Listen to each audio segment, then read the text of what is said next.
EU ministers for European affairs have wrapped up talks here in Brussels. On their agenda was EU enlargement, EU-UK relations and, of course, the ongoing war in Ukraine. For all the insights, our Mara Gwynn spoke to France's Minister for EU Affairs, Benjamin Haddad. What we've seen over the last few days is one more criminal escalation from Russia against Ukraine civilians. But the truth is, it's also a sign of the utter failure of Russia's war of aggression against Ukraine. Russia's losing ground on the battlefield, and we see Ukraine's incredible innovation when it comes to drone, for example, on the battlefield. It's losing ground diplomatically, and it was hoping for a long time to divide Europeans, that we would weaken our resolve. We've seen exactly the opposite. We just recently finalized a 90 billion euro package to Ukraine. I remember that, just about a year ago when we had President Zelensky's meeting in the Oval Office with Trump and Vance, a lot of people said that Ukraine would be forced into a capitulation in 24 hours and Europeans would not be around the table.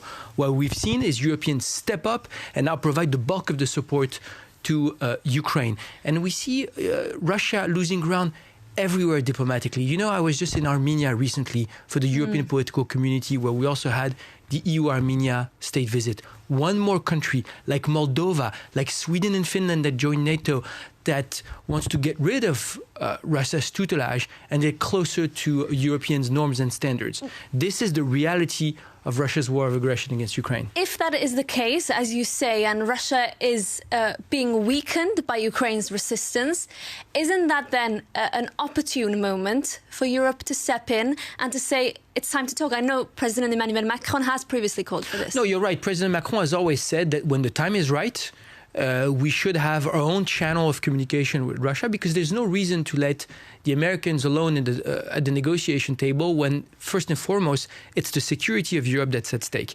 Now, you have to look at the reality, which is that Russia is not engaging seriously in diplomacy. It's not interested in the ceasefire and peace. It continues its escalation. So I think the key now is to continue to provide our support to Ukraine, is to continue to increase the pressure on Russia economically. We just recently passed the 20th package of sanctions. We need to continue. So just for clarity, I understand you're saying now is not the right time. And if so, doesn't it make sense for Europe, nonetheless, to be preparing for that time, including thinking of who could do this role, who has the credibility, the clout to speak to the Russians? No, look, I see that this debate is going on in the media and the commentary, and you're right that, once again, Europeans need to take matters in their own hand, and so there's no reason why we should let others negotiate on the behalf of the European security architecture. So Europeans should be ready also to have their own diplomatic track, as President Macron has said repeatedly. But I would say our priority now, clearly, is to continue to support Ukraine, to continue to increase the pressure on Russia.